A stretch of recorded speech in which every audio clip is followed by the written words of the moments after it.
और गोरखपुर से बीजेपी ने रवि किशन को टिकट दिया है। बीजेपी इस सीट पे जीत का दावा कर रही है। गोरखपुर सीट पे बीजेपी की जीत की संभावना और दूसरे मुद्दों पर हमारे संवाददाता पंकज यादव ने बीजेपी नेता सहजानंद राय से बात की है। उन्होंने क्या कुछ कहा, उन्हें सुनते हैं। नमस्कार, हमारे साथ में मौजूद हैं बीजेपी के क्षेत्रीय अध्यक्ष सहजानंद राय जी। सहजानंद राय जी, महज कुछ ही दिन बचे हैं अब गोरखपुर में चुनाव होने के लिए, कैसी लड़ाई आप देख रहे हैं, कितनी टफ?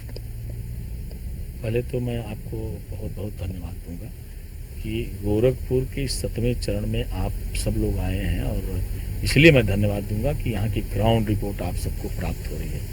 मैं बहुत स्पष्ट, बड़ी जिम्मेदारी पूर्वक कहना चाहता हूँ कि कोई टफ लड़ाई नहीं।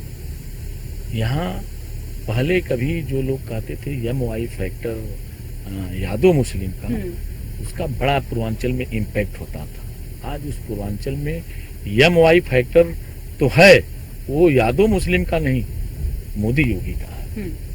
और मोदी योगी के कारण इस पूर्वांचल में, अब इस पूर्वांचल के लोग, उनको लगा, पूर्वांचल की जनता को लगता है कि हमारा भला यही है, हमारा विकास भारतीय जनता पार्टी के साथ है, मोदी जी के साथ है, योगी जी के साथ है। इस कारण कोई लड़ाई नहीं, कोई टफ नहीं है। ये राजनीति है, चट्टी चौराहों पे चर्चा करने वाले, अलग अलग विश्लेषण करने वाले लोग हैं। ग्राउंड स्तर पे जो इस पूर्वांचल का आम आदमी है, वो मोदी योगी के साथ खड़ा है। सर, मोदी योगी की जोड़ी यहाँ पर अगर देखा जाए तो कहा जा रहा है कि एक भगवान राम और एक दूसरे हनुमान। त्रेता युग में हमने देखा था, भगवान राम की नैया पार लगाई थी हनुमान जी ने। उत्तर प्रदेश की अगर बात करें, कमान संभाले हुए हैं मुख्यमंत्री योगी आदित्यनाथ, पूरे तरीके से यहाँ पर तमाम रैलियां कर रहे हैं। क्या लगता है ये जो फैक्टर है, ये जो मोदी योगी की जोड़ी है, कितना कारगर साबित हो सकती है एक बार फिर से 400 पार के लिए?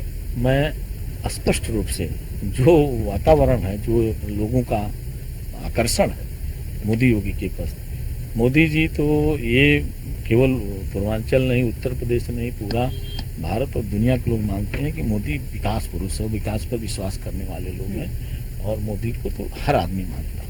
और जहां आपने कहा कि राम और हनुमान, तो मैं समझता हूं कि वो इस उत्तर प्रदेश में और विशेष तौर पे पूरे इस चुनाव के कैंपेन में, अभी हमारे उत्तर प्रदेश के यशस्वी मुख्यमंत्री पूज्य योगी आदित्यनाथ जी, मुझे लगता है मिनिमम 200 सभाएं उन्होंने की, और कोई ऐसी सभा नहीं रही है कि जहां हमें उनकी सभा के लिए बहुत परेशानी हुई।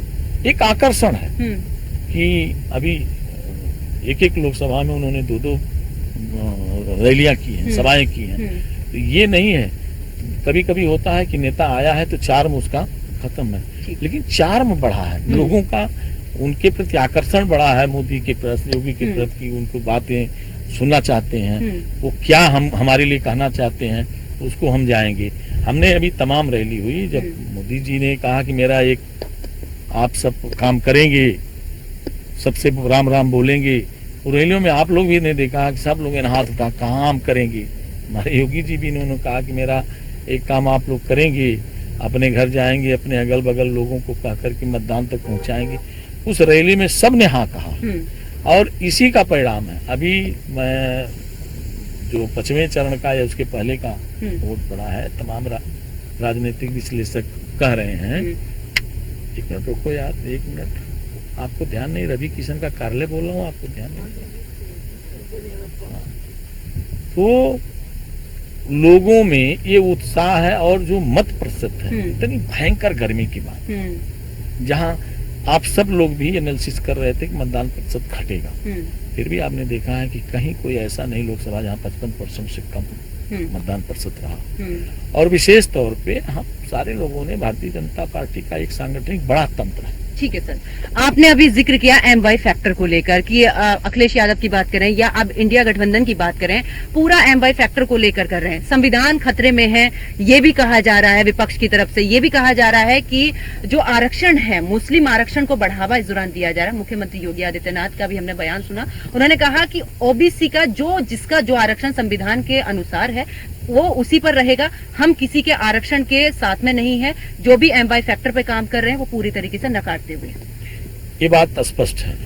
अभी आप सब लोगों ने देखा होगा कि सुप्रीम कोर्ट ने SC ST पर उन्होंने कि इसको समाप्त किया जाए और मोदी सरकार ने पार्लियामेंट में बुला करके फिर से SC ST मतलब उनका जो संवैधानिक अधिकार है, मौलिक अधिकार जिसको वो मानते हैं कि भाई इससे हम सुरक्षित हैं, हमारे विकास के लिए ये जरूरी है।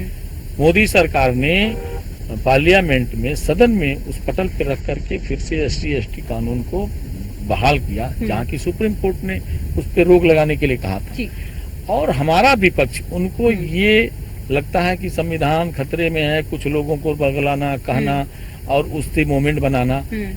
मुझे लगता है कि मोदी जी के आने के बाद संविधान जितना सुरक्षित और संविधान का जितना पालन हो रहा आजादी से लेके इन 70 वर्षों में किसी सरकार में नहीं हुआ। सर बहुत बहुत शुक्रिया समय देने के लिए। तो हमारे साथ में मौजूद थे इस दौरान बीजेपी के क्षेत्रीय अध्यक्ष, और इनका साफ तौर पर ये कहना है कि यहाँ पर 400 पार का नारा जो दिया गया है और जिस तरीके से 80 लोकसभा सीटें जीतने का लक्ष्य रखा गया है उसको हम पार करेंगे। कैमरामैन राज के साथ मैं पंकज यादव, न्यूज़ 1 इंडिया,